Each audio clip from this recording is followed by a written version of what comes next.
The big spaceship came down from the sky one morning while most people were still asleep. It was long and smooth with lights that changed colors as it moved through the clouds. Tina Clark stood near the landing area with other scientists from Earth. She felt both excited and scared as the leader of the welcome team. The aliens called themselves the Verax. They came from a planet many light years away. Their message had reached Earth 6 months ago saying they wanted to meet humans and learn about Earth. No human had ever seen what the Verax looked like until today. The ship door opened with a soft hiss. A ramp extended to the ground. The first alien stepped out, and Tina gasped. The Verax were tall with 4 arms and skin that seemed to shimmer in the sunlight. Their faces had large eyes that were deep purple. Their leader was female named Alara. According to the messages, Alara walked down the ramp with grace that made her seem like she was floating.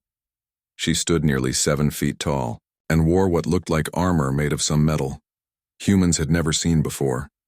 She looked at the group of humans and her eyes seemed to focus on Tina. "Welcome to Earth," Tina said, trying to keep her voice steady.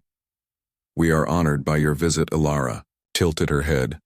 The translator device on her chest glowed and then spoke in a voice that sounded almost musical. "We thank you for your welcome. The journey was long, but worth it to meet your kind." Over the next few days, Tina showed Alara around the special building made for the aliens. The other Verax stayed mostly on their ship, but Alara seemed curious about everything human.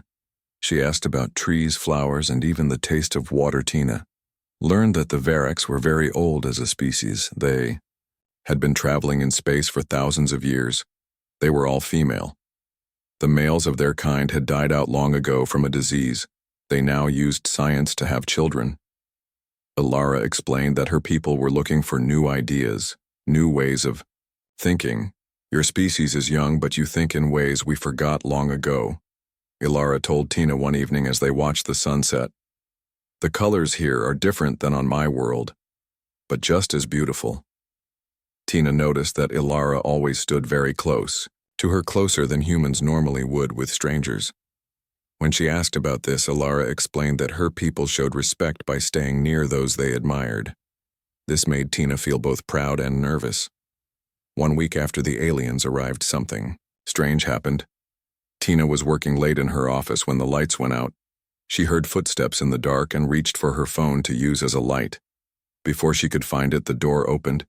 "Tina, we must talk," Alara said, her voice urgent. "Something is wrong. What happened?" Tina asked. "Some of your leaders do not want us here," Alara explained. "They fear what we might share with humans. They think your people are not ready for our knowledge. They plan to force us to leave." Tina felt anger rise inside. "Her who told you this?" Alara touched her head with one of her 4 hands. "We can sense strong emotions and thoughts when they are near. They do not know we have this ability. I heard their plans when they visited the ship today. They smile to our faces, but plan against us." "What do you want to do?" Tina asked. Alara moved closer in the dark. "I believe in you, Tina Clark. I believe humans have great potential. Most of my crew wants to leave now. But I wish to stay, to help, to teach." Before Tina could answer, her phone rang. It was Lisa Young, the head of security. "We have a situation," she said. "Everyone is being called to the main meeting room. The government officials want to speak with all staff." Tina looked at Alara. "Do you trust me?" she asked. Alara nodded. Her purple eyes seemed to glow slightly in the dark room. "Then follow me," Tina said. "We need to hear what they say. Then we can make a plan." They walked through the dark hallways together toward what might be the most important meeting in human history. Tina knew that whatever happened next would change everything. The fate of 2 species might depend on what they did in the next few hours. As they approached the meeting room, Tina noticed armed guards at the door. She had never seen weapons in the research center before. This confirmed what Alara had said. Someone was afraid of the aliens and what they might offer to humanity. Tina took a deep breath and entered the room with Alara behind her. The room fell silent as everyone saw the human, scientist and the alien leader walk in together. Whatever happened next would be the start of something new for both their worlds. The meeting room was filled with people in dark suits. Tina recognized some of them from news reports. They were high government officials. A man named Alan Benson stood at the front of the room. He was from the National Security Office and had a face that never smiled. "Our satellites have detected unusual energy readings from the alien vessel," he announced, looking directly at Alara. "We believe they are preparing weapons." Tina felt her heart beat faster. This was not true. She looked at Alara, who remained calm. "The Verax ship has no weapons," Alara said, her voice steady. "We gave up such things centuries ago. The energy you detect is our communication system. We are sending data back to our homeworld about our findings." Here Alan did not look. "Convinced we have reason to believe your people plan to take resources from Earth." Several scientists in the room looked at each other with confusion. Tina knew these were lies. She had worked with Alara every day since the aliens arrived. The Verax had only shown interest in learning and sharing. Not taking Susan Wright from the biology department stood up. "I have been studying the materials the Verax shared with us. Their medical knowledge alone could save millions of lives. They have cures for diseases we thought were impossible to treat." "That may be what they want you to think," Alan replied, "but we must protect Earth first. The Verax will be asked to leave our planet within 24 hours. Alara stepped forward, her tall form commanding. "Attention, I request to speak with Tina alone," she said. The translator made her voice sound flat, but Tina could see emotion in her purple eyes. Alan started to object, but Mary Foster, the director of the research center, raised her hand. "We will take a short break," she announced. "Everyone please return in 30 minutes. Tina led Alara to a small office and closed the door. "What is happening?" she asked. Alara sat down, her forearms resting on her legs. "They fear us because they cannot control us," she explained. "My people have seen this before on other worlds. Those in power worry that our knowledge will change how your society works. They are right to worry, but not because we mean harm." "What do you mean?" Tina asked. "If humans learn what we know about energy medicine and space travel, your world will change. Those who have power now may not have it tomorrow. But the changes would help all humans, not just the leaders." Tina nodded slowly. "Understanding, I believe you. But how can we convince them?" Alara stood up, moving closer to Tina. "My ship must leave as ordered. I cannot risk my crew, but I could stay behind with you. I could continue to share knowledge slowly, in ways that will not frighten your leaders." This was a huge offer, Tina knew. If Alara stayed, she would be alone on Earth, possibly for years or forever. "Can you do that? Would your people allow it?" Alara made a sound like soft music. "I am what you might call a scientist explorer. We are trained to live among other species if needed. Have supplies that would last many years. And I believe your world is worth the risk." Tina felt tears in her eyes. No one had ever shown such faith in humanity before. "But where would you stay?" "They will not let you stay at the research center. I have studied your world enough to know that many places exist beyond the control of your central leaders," Alara said. "Places where people live simply and mind their own business. You have a small house in such a place." Yes, Tina was surprised Alara knew about her cabin in the mountains. She used it for vacations. It was far from any town with no close neighbors. Could Alara really hide there? It seemed impossible, but also their only choice. The meeting resumed with tension filling the room. Alan announced that military ships would escort the alien vessel out of Earth space. The scientists protested but were ignored. Tina watched as Alara spoke with the other Verax through their communication devices.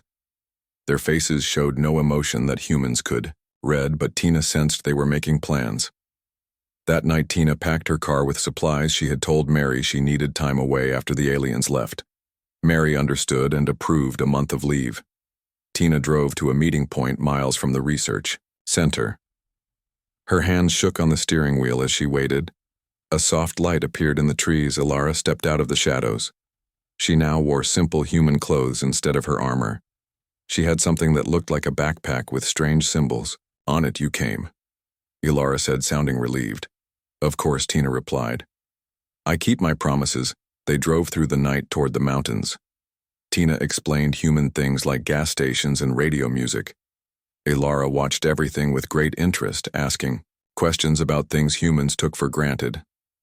As the sun rose, they reached the small cabin surrounded by tall trees. It is beautiful here, Ilara said, as she stepped out of the car. The air smells alive. Tina smiled. This will be your home now, our home, while I teach you about Earth, and you teach me about the stars as they carried supplies inside. Tina wondered what the future would bring. She had just hidden an alien in her mountain cabin. The government would be angry if they found out. But sometimes, doing the right thing meant breaking rules. The friendship between human and Varax might change both their worlds forever. The inside of the Mazari ship was nothing like Tina had imagined. The walls seemed alive somehow, glowing with soft light that changed colors as they walked. The air smelled like cinnamon and something else she could not name. Two beings greeted them inside. They were shorter than humans, with skin that looked like polished metal. Their eyes were large and completely black. Welcome, said one of them in that perfect English voice. I am Zoral. This is my companion Vex. We serve on the Council of Species. Ilara bowed slightly, showing respect. Tina copied her movement. Why have you come for us? Ilara asked. The Varax ship has already left. Earth. Zoral gestured for them to follow. The four of them walked through corridors that curved in strange ways. That is why we are here. The Varax ship never reached the jump point. They were attacked. Tina saw Ilara stiffen with concern. Attacked by whom? The Krell Vex said. Speaking for the first time, their voice was deeper. They have returned after centuries of silence. Ilara made a sound Tina had never heard before, something between a gasp and a hiss. The Krell are enemies of all life, she explained to Tina. They believe they should be the only thinking species in the galaxy. They have destroyed many worlds, but why now? Why Earth? Tina asked as they entered what appeared to be the main control room of the ship. The room was circular with screens showing stars and planets. Zoral touched a panel, and an image appeared. It showed the Varax ship surrounded by smaller vessels that looked like black spikes. We believe they detected the unusual energy signature when your people scanned the Varax ship. They may think humans have discovered something valuable. The Krell collect technology and knowledge. Before destroying worlds, Tina felt cold fear in her stomach. Are they coming to Earth? Not yet, Vex said. But they will. They always do. The Varax ship was damaged but escaped. The crew sent out a warning. The Council of Species has called an emergency meeting. Ilara turned to Tina with all four hands clenched. This is very bad news. My people are peaceful now, but the Krell are ancient enemies. They nearly destroyed us once before. The ship moved faster than anything Tina had experienced. They left Earth orbit in minutes, traveling to a place Zoral called the meeting point, somewhere near what humans called Jupiter. Tina watched through a viewing panel as the giant planet grew larger. She was the first human to travel this far from Earth, but she could not enjoy the moment, not with this threat hanging over them. The meeting point was a space station hidden within the rings of Saturn. It was massive, with sections that seemed to represent different species. Tina saw areas with strange plants, others with water environments, and some that glowed with gases she could not identify. Representatives from 12 species were gathered in a large chamber. Some looked almost human. Others were so strange, Tina could hardly understand what she was. Seeing a being made of what looked like crystal light floated above the others, speaking in a language that sounded like music. Zoral provided translation. The Krell have broken the ancient treaty. They have entered the protected zone. They attacked the Varax observer ship. They will come to Earth next. We must decide what to do. Arguments broke out among the representatives. Some wanted to send ships to protect Earth. Others said humans were too primitive to join their alliance. Some even suggested hiding all evidence of Earth, letting the Krell believe it was just another dead world. Tina listened with growing anger. Finally, she stepped forward, ignoring Ilara's attempt to stop her. You talk about Earth like we have no right to exist, she said. Her voice echoed in the chamber, silencing the others. You hide out here watching while this enemy decides if we live or die. We deserve better. We deserve a chance to fight. The crystal being descended closer. Human, you do not understand the Krell. Their technology is beyond yours. Your weapons would be useless. Tina stood her ground. Then give us better weapons, share your knowledge. Let us defend ourselves. Alara moved to stand beside Tina. The human speaks truth, she said. We have hidden too long. The Council watches worlds die rather than interfere. This must change. The debate continued for hours. Tina grew tired but refused to show weakness. Finally, the crystal being spoke again. We will vote. 3 options. 1. Send ships to protect Earth, but keep humans ignorant.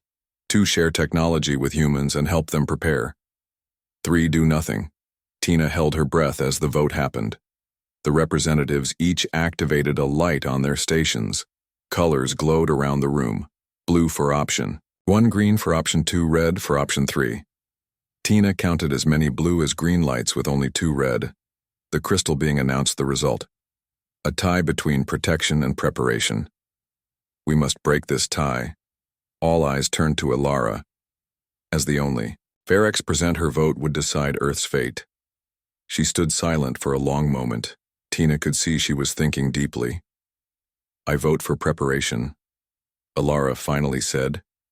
Humans must know the truth. They must have the chance to fight for themselves. Chamber erupted in noise. Some representatives protested. Others began making plans. Zoral approached Tina. This means your world will change forever. The Council will send teachers and technology. Earth will advance centuries in months. But there will be chaos too as humans learn they are not alone in the universe. Tina nodded, understanding both the opportunity and the danger. We are stronger than you think. The next days were a blur of activity. The Council selected 50 humans to receive the first knowledge transfer. Tina helped create the list, choosing scientists, doctors, and leaders from around the world who could be trusted. Susan from the research center was among them. So was Mary, the director. Even Alan Benson from National Security was included despite his earlier actions. They would need everyone working together. Now Alara would return to Earth as the official Varex ambassador. Other species would send representatives too. Earth would join the galactic community, ready or not. The Krell were coming. They had destroyed the Varex ship after all, tracking its final jump location. They now knew where Earth was. The only question was how much time humans had to prepare. As their ship approached Earth again, Tina looked down at the blue planet, her home. It looked so peaceful from space, so unaware of the danger coming from the stars. She felt Alara standing beside her. Are you afraid? Alara asked. Yes. Tina admitted, but also hopeful. Humans have fought against impossible odds. Before we adapt, we survive. Alara nodded. That is why I stayed.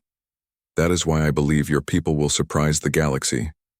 The Krell think themselves invincible, but they have never faced humans before. 3 months passed in the mountain cabin. Tina and Alara fell into a routine that worked for both of them. During the day, Alara would share knowledge about Varex science, drawing diagrams, and explaining concepts that were centuries ahead of human understanding. Tina recorded everything using her laptop but kept the files heavily encrypted. She knew this information could be dangerous in the wrong hands.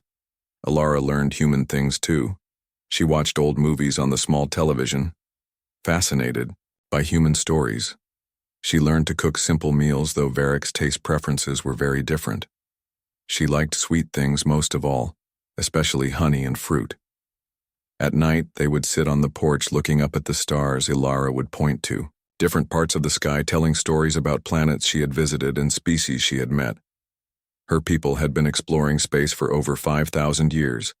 They had found many worlds with life, but few with intelligent beings like humans. They have left Earth orbit now, Alara said one evening. She could sense the Varex ship even from this distance. They will tell our world what happened here. Some will be angry. Others will understand. Do you regret staying? Tina asked, watching Alara's face. In the moonlight, the alien reached out one of her 4 hands and gently touched Tina's arm. No. I have learned more here with you than in many years of space travel. Your species sees the universe differently. You ask questions. My people stopped asking. Long ago, Tina smiled. But we know so little compared to the Verax, that is why you learn quickly. Ilara replied. You do not think you know everything already. One morning, while Ilara was meditating outside, Tina checked her secure email for the first time in weeks. There was an urgent message from Susan at the research center. Tina read it with growing concern. Susan wrote that the government was still looking for alien technology. They believed some had been hidden on Earth. They were questioning all scientists who had worked with the Verax. At the end of the message, Susan warned that someone had asked about Tina's cabin. We need to be careful. Tina told Ilara, showing her the message. They might come looking here. Ilara nodded calmly. I have prepared for this. She opened her strange backpack and took out a small device that looked like a smooth stone. I can mask my life signs with this. It will make me appear human to any scanning technology. Still, Tina worried. What if they come in person then? We must have a plan, Ilara said. We have gathered much knowledge together, it must not be lost. They spent the day preparing. They buried some of Ilara's devices in the woods. They created hiding places inside the cabin. They made emergency packs in case they needed to leave quickly. Tina felt like she was in a spy movie, but the danger was real. A week later, Tina heard vehicles approaching the cabin early in the morning. She looked out the window and saw 2 black cars coming up the mountain road. Her heart raced as she woke Ilara. They are here, she whispered. Ilara moved quickly, activating her disguise device. Her skin changed from shimmering blue to human tan. Her forearms appeared to be just 2. Her height reduced slightly, and her eyes became human brown. The change was amazing, but would it fool people up close? Tina opened the door before the visitors could knock. 2 men in suits stood there with serious faces. Ms. Clark, one said, we need to ask you some questions about the alien visitors. Of course, Tina said, trying to sound calm. Please come in. This is my friend Eleanor, I added, gesturing to Ilara. She is staying with me while she recovers from an illness. The men looked at Ilara with some suspicion but entered the cabin. They asked many questions about the Verax. What had they shared? What did they seem most interested in? Did Tina have any alien technology? I gave everything to the research center. Tina lied.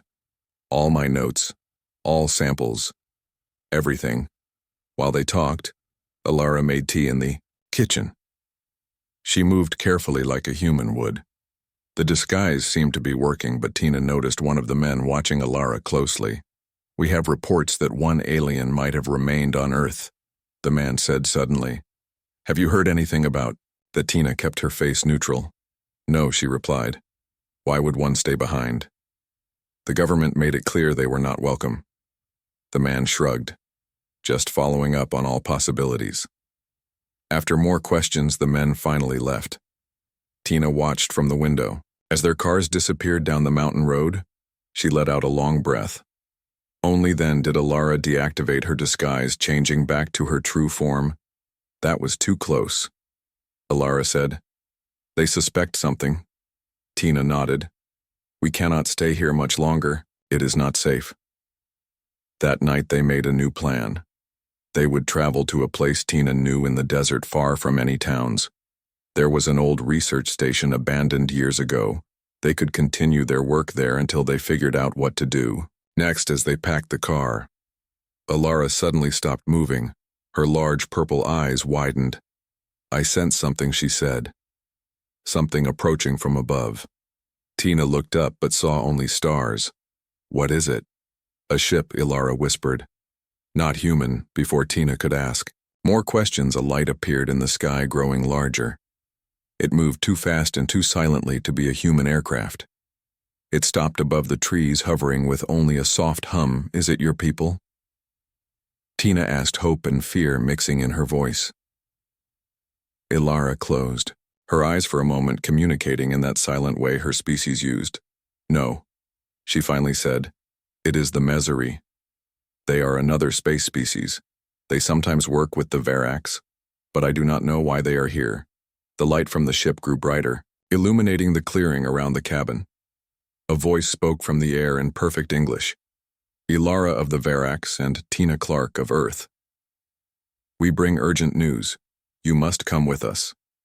Now. Tina looked at Ilara questioning. Do we trust them? Ilara hesitated. The Mazari are not enemies, but their arrival changes everything. Something important must have happened. The light from the ship formed a path to the ground like a solid beam. Tina realized this was how they would board. Whatever happened next would take them far beyond a hidden cabin in the mountains. They would be truly entering the realm of the stars. 6 months passed like a whirlwind. Earth changed more in that time than in the previous 100 years. The arrival of the council representatives was broadcast worldwide. Humans reacted with fear, wonder, and everything in between. Some countries welcomed the aliens. Others closed their borders. Religious leaders debated what it all meant. Ordinary people looked to the sky with new eyes, knowing they were not alone. Tina worked day and night helping coordinate the knowledge transfer. The 50 chosen humans became teachers themselves, passing on what they learned. Susan led the medical team adapting alien healing technology to human biology. Mary organized the scientific research combining Earth science with alien knowledge. Even Alan Benson surprised everyone by effectively managing security concerns. Ilara remained by Tina's side through it all. The Verax ambassador had become a familiar face on news broadcasts. Her calm voice and clear explanations helped ease human fears. Other alien representatives did the same, each sharing their unique perspectives and knowledge. The council provided technology, but with limits. Humans had to understand what they were given, not just use it blindly. This slowed progress, but ensured Earth truly advanced rather than just copying alien tools. The Mazari taught humans about energy systems that needed no fuel. The crystal beings called the Lumen shared medical knowledge that cured many diseases. The aquatic Selvins helped clean Earth's oceans with special organisms that removed pollution. But even as Earth celebrated these gifts, the shadow of the Krell grew closer. Council scouts reported Krell ships moving through nearby star systems. Their path was clear. They were coming to Earth. Have perhaps 3 months, Zoral told the emergency meeting in what had once been the United Nations building. The Krell send scout ships first, then harvester vessels to collect useful technology, then finally their destroyer. The room fell silent. Everyone knew what was at stake. Humanity had made incredible progress, but was it enough? The new defense systems were still being built. The fleet of hybrid ships combining human and alien technology was only half complete. We need more time, Susan said, voicing what everyone thought. We have no more time to give. Vex replied. The Krell move faster than expected. They sense something about Earth that draws them. We believe they detected unusual energy patterns. All eyes turned to Ilara. What energy? Patterns, Tina asked. Ilara looked uncomfortable. The Verax had noticed something unique about humans from the beginning. Your brains produce patterns of energy unlike any species we have encountered. The Krell collect unique things. Alan Benson stood up. Are you saying they want to harvest human brains? Not exactly, Vex said. The Krell collect knowledge in all forms. Your minds create energy patterns that may contain information they want. Your creativity, your imagination. These mental processes are rare in the galaxy. The meeting continued long into the night. Plans were made, changed, discarded, and remade. Earth would fight, that much was certain. But how the council ships would help? But there were too few. The new human ships were powerful but untested. The ground defenses might stop some Krell, but not all. 2 weeks later, the first Krell scout ship entered the solar system. It moved past the outer planets, scanning everything. Council sensors detected it near Mars. Everyone watched and waited. Would it approach Earth? The scout ship changed course, suddenly heading directly for Earth. Fast and silent, it entered orbit before the defense systems could respond. Council representatives urged patience. Let it observe. Let it report back. The real battle would come later, but humanity had other ideas. A small ship launched from the new moon base. It was not part of the defense plan. It had no official clearance. Tina watched the tracking screen with horror as she recognized the signature. It was one of the experimental vessels not fully tested, not ready. Who authorized this launch, she demanded. No one, Alan replied. They went rogue. But look on the screen. The small human ship approached the Krell scout. Using technology, adapted. From multiple alien sources, it cloaked itself, becoming nearly invisible. The Krell seemed unaware as the human ship attached to its hull. What are they doing? Alara asked, her forearms moving in patterns that showed extreme stress.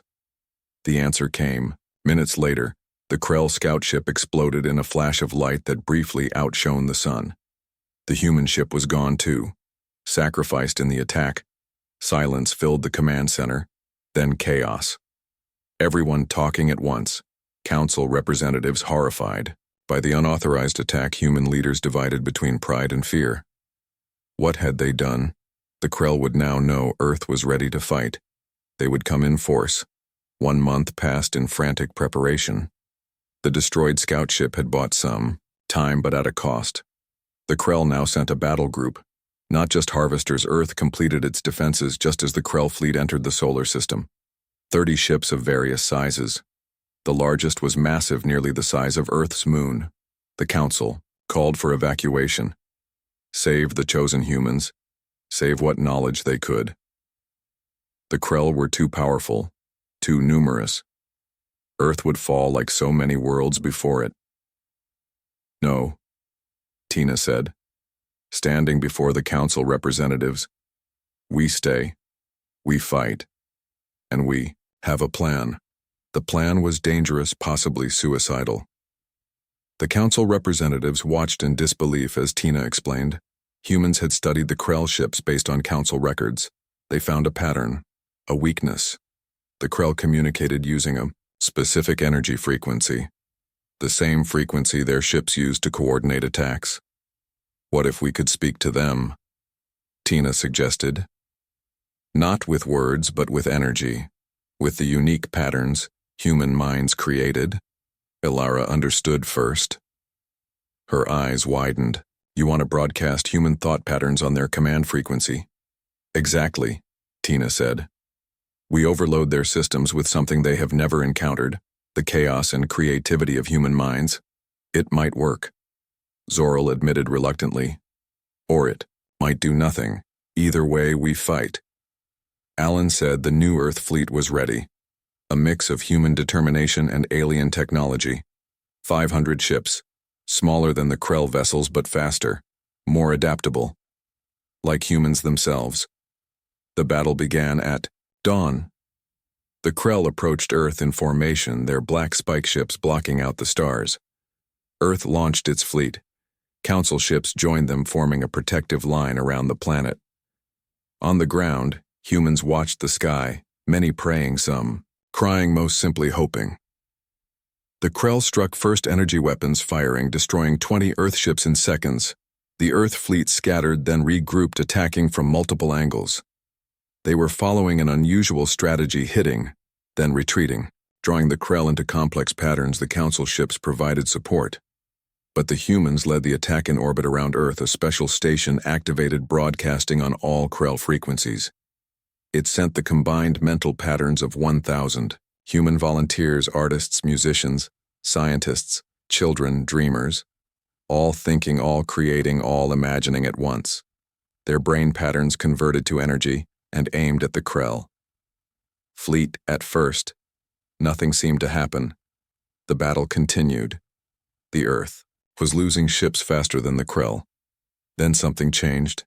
3 Krell ships collided, their formations broken. Their weapons fired randomly, some hitting their own vessels. It's working, Tina shouted, watching from the command center. The broadcast is confusing them. More Krell ships began to malfunction. Some stopped completely. Others fired on their companions. The Earth fleet pressed the advantage, attacking the confused enemy with everything they had. Council ships joined the assault, targeting the largest Krell vessel. The battle lasted 18 hours, the longest day in human history. When it ended, nearly half the Earth fleet was destroyed. 2 council ships had been lost, but the Krell were defeated, their remaining vessels retreating, jumping, away to unknown space. Earth had done what no world had done in thousands of years. They had driven off the Krell. The celebration lasted for days. People danced in streets around the world, humans and aliens together. The Council of Species called an emergency session. Earth was officially invited to join as the 13th member, the youngest species, but now perhaps the most important. They had proven themselves worthy of the stars. Tina stood with Alara on a hillside watching the sunset. The sky was different now, with ships and stations visible even in daylight. Earth would never be the same, but it had survived. It had won. What happens now? Tina asked. Alara looked at her with all 4 eyes shining. The galaxy opens to you. Your people will travel to the stars. You will meet new species, make new friends, face new challenges, but you will not face them alone. Tina smiled, thinking of all that had happened since that first day when an alien ship landed on Earth. We never are alone, are we? Not really. We just had to look up to see it. The stars began to appear in the darkening sky. Not just distant lights now, but places, worlds waiting to be discovered. Friends not yet met, challenges not yet overcome. The human journey had only just begun.